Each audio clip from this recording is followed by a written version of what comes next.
As we begin our series on investor resources here, what I want to make sure that you understand in truth is truly five things, right?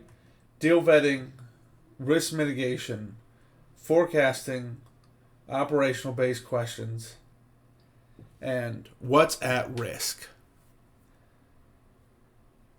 Now, it is our goal as a company to help educate not only our investors, but our partners in all of these aspects, not just for our deals, but for every other opportunity they perceive and come across in their lifetime. We want the hard questions because we know our deals in and out. And I'm not saying that we won't have every answer ready to rip and roll when you ask it, but we'll get back to you with a solid, truthful answer. And as we go on to highlight in the rest of this video as an overview of what's at risk, right? You're going to find out that a lot of these investors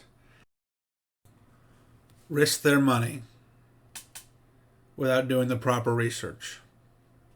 We're going to highlight a couple unique cases here, some local to Cincinnati and Dayton, and others much more abroad. That these investors invested in what they thought were good deals, but either didn't ask the right questions or didn't understand their operator well enough to figure out that they could or could not operate the syndication, the business, successfully. So, as we move on to this next section, keep that in mind. Challenge your investor, challenge your syndicator, challenge your operator. If they can't handle the heat in a simple conversation, how are they going to handle it when millions of your money is on the line? So this first thing we're going to look at and we're going to highlight is you've got to do your due diligence on the operators, not just on how big they are or how many units they have underneath their belt, because that doesn't mean that much, right? Truthfully, and we see that in the situation here with Vision and Beyond. I believe they had 70 total properties here in Cincinnati that went into receivership, several thousand units. I think they're up to 3,100 units across the nation. I think they're all in receivership at this point. So they're a mid-sized and growing operator. They were on the podcast circuit, got on all the big-time podcasters, syndicators, talking about how great they are and how great their investments are. And long story short, they ended up running off with, I believe, about $37 million of investor money. One partner successfully escaped back to Israel to go fight in the Gaza conflict because they're both from Israel. The other one actually did get detained and is arrested. I don't know where his current situation is. I believe it's covered a little bit in the next article. But long story short is these people promised the moon. They were smooth. They had answers, right? They were even large size, right? But when it came down to actually operating the properties, right, and completing their business plan in terms of, hey, this is what we've promised investors. These are how our investors are going to get their money back. Complete lie, right? They had no real framework or plan to adjust or look forward in the market. They were just really good at raising the money, and they raised a lot of it. You don't walk away with $37 million if you don't, right? And that's the case here. And unfortunately, it's a sad place because it's gone in receivership and they've neglected these properties so much, trying to honor their promises or take the money in this case, right? That there's nothing left for the investors. It's going to be a wash. Every dollar they invest, it's going to be gone after this court receivership situation, because the courts have taken possession. The counties came in and the court has said, no, you no longer have control over these properties. It's by our choice. And they're actively trying to find ways to sell them off at discounts to cover the costs for the city and the county for running these. As we see here in this article, right, it truly was an empire. We're talking about 3,000 plus units across a large portion of the U.S. This guy wasn't some small-time, fly-by-night guy, right? It's unfortunate, but that's the way it is. And when the times got hard, the first thing he and his partner did was try to find an excuse to get out of the country and run. And his partner successfully got away. He didn't.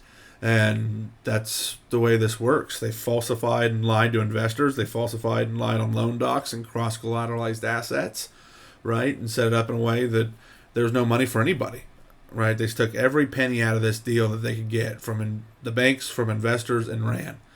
And it's a shame. And the worst part of it is beyond the investors' money that's been taken, right? It's the tenants that are now stuck in properties that don't have mowing, don't have running water, don't have sewage, right? So that they can't flush their toilets or take showers, right? It's the effect on the community, which is so much worse, right? And I know I should be sitting here talking about money, but we have to care about people, and that's how you're successful in this business, is genuinely caring about not just your investors, but the tenants and everyone in your properties, your property managers, your leasing agents, your maintenance staff.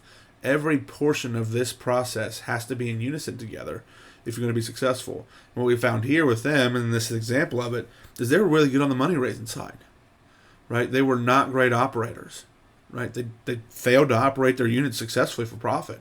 They failed to execute their business plan. And they hit it and stole money from the banks and stole money from their investors, and one of them sitting out in another country enjoying his life. So that's why, as an investor, you really have to do due diligence, not on just the operator and how many units he has and what he successfully exited and what that, but also what type of person is he or she, right? Are they a good person? Because at the end of the day, a good person is going to try to make it right, and that's what you should be looking for: is a good investor and a good person. This next one is a good example.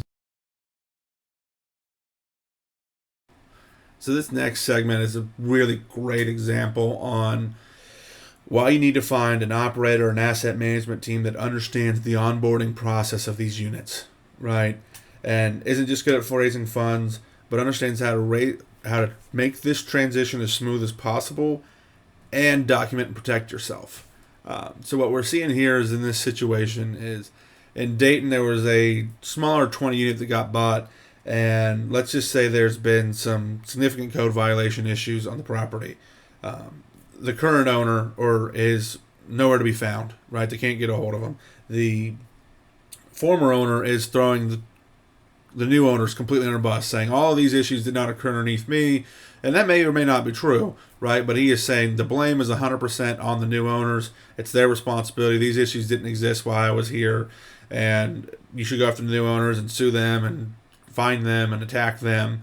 And the new owners, if they don't have documentation, are going to be in some real trouble. And I think the result of it is some real trouble. So to get down the line, fine lines of it beyond, there's several complaints here, especially along some civil rights stuff, some issues, and some other stuff going on. Long story short, on the transition, somewhere in that transition period, there was ineffective communication to the tenants on, hey, your landlord's changing, this is responsible for this so you contact to fix stuff. But beyond that is sewage backed up in the basement about a foot tall, right? And it never got addressed until the electric came back on. The sub pump, if you know what that is, pumped it out. And then never got cleaned. There were several other major issues with mold, wiring not working, outlets sparking, and nothing being done. And this is why it's so important to find an operator that knows how to do inspections and, one, finds this stuff, right? So that way there's a document trail that if you take transition and there becomes an issue, they can say, hey, these issues existed, we're working on fixing it. But what most likely happened in this situation is there was an operator that bought this property, right? And at the end of the day, they didn't have a plan in place for how to transition the electric, the utilities, tenant care, but also beyond that, fix the issues. And that's why you have to find an operator that knows how to do the inspections and transitions, so you don't get caught with something you don't expect, right? If you know there's a plumbing issue, you can be prepared day one. You can have reserves set aside, and that way it doesn't come back to the investors, and you're not sitting there 10 days after closing or 6 months after closing saying, well, we were supposed to spend the money on new windows, but we had to replace the plumbing. And because we didn't fix the windows, we didn't lower our utility cost, and we've missed pro forma, right? These things make a difference. So that is why it is so critical to find an operator that knows this process and this transition process and knows how to document to protect you, right? And protect your money. Because this is a situation where those investors' money that bought this thing is in risk. There's no other way to look at it. The city's suing them for damages and civil rights issues and a bunch of other stuff because they aren't fixing things and potentially discriminating is the argument here.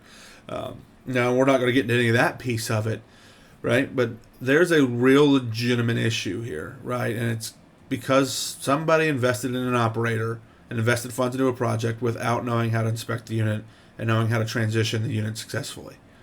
And so that's the thing you should ask any investor, right? Any operator, right? Is, hey, what does your normal transition look like?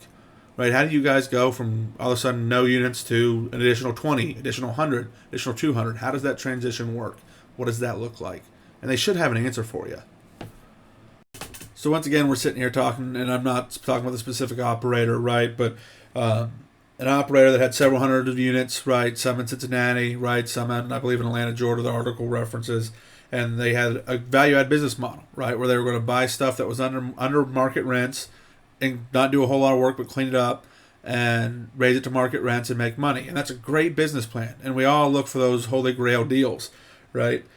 That are in great shape and updated and under market, and that's not always the case. But we got this situation here where the city has already won one lawsuit or settlement for over $1 million against this operator. So what do you think that did to the bottom line of the investments here in town and the disbursements to owners? Because that wasn't, I'm sure, in the pro forma, right?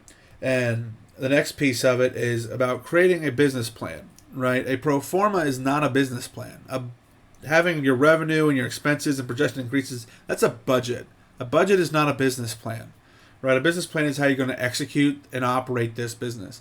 Ask your operators what the business plan is, right? And if they say, well, we're going to raise rents and value add, okay, well, how are you going to maintain the units? What's the plan, right? Because you can't get into multifamily, just like you can't get in, as an example, you can't buy a restaurant and not refrigerate your food, right?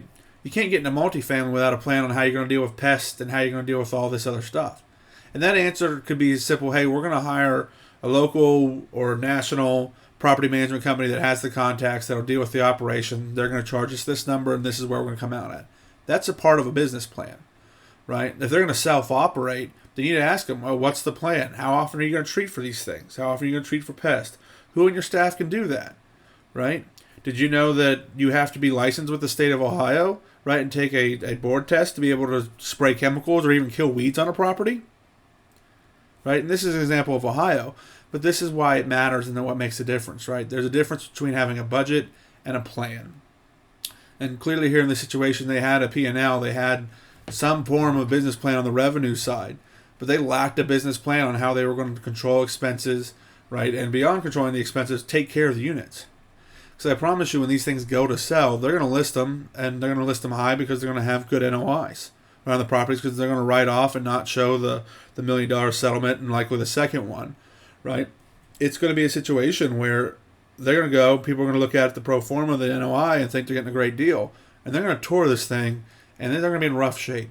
And they may not be. Maybe they're taking better care of them now, right? But you got to take care of your assets, right, if you want them to sell for top dollars. Otherwise, you end up underneath contract with a great NOI. Someone thinks they're going to get a great cap rate, and then they're going to get into it, and they want to retrade on you.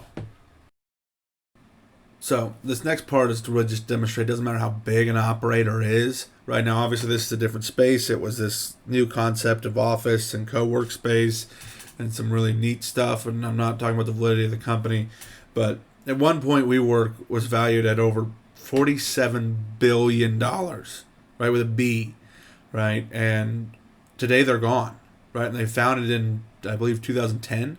So we're talking about a life cycle of less than 15 years. They went up to $47 billion to nothing, right? So it doesn't matter how big the operator is, how much money they raise, or how much they're on TV, or how successful they say they are, right? This space is unrelenting and changing, and unless you are fluid and dynamic and know how to mitigate issues, right, and risk, you can go to zero really quick, right?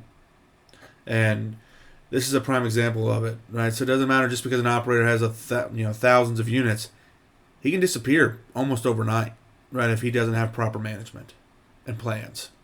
So as a last little disclaimer, all of these were obviously written articles. They all could have ended up having different results. They were just used as a tool, right, to show investors what to look out for.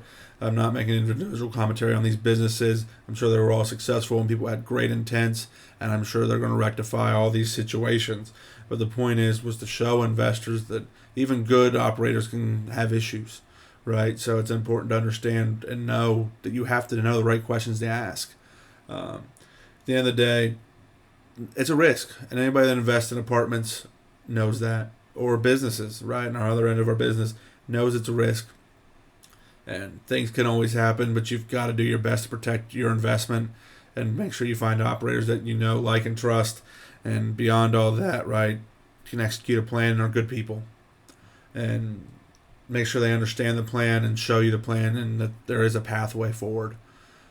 So we avoid situations like this, in the very least, getting caught out on the newspaper.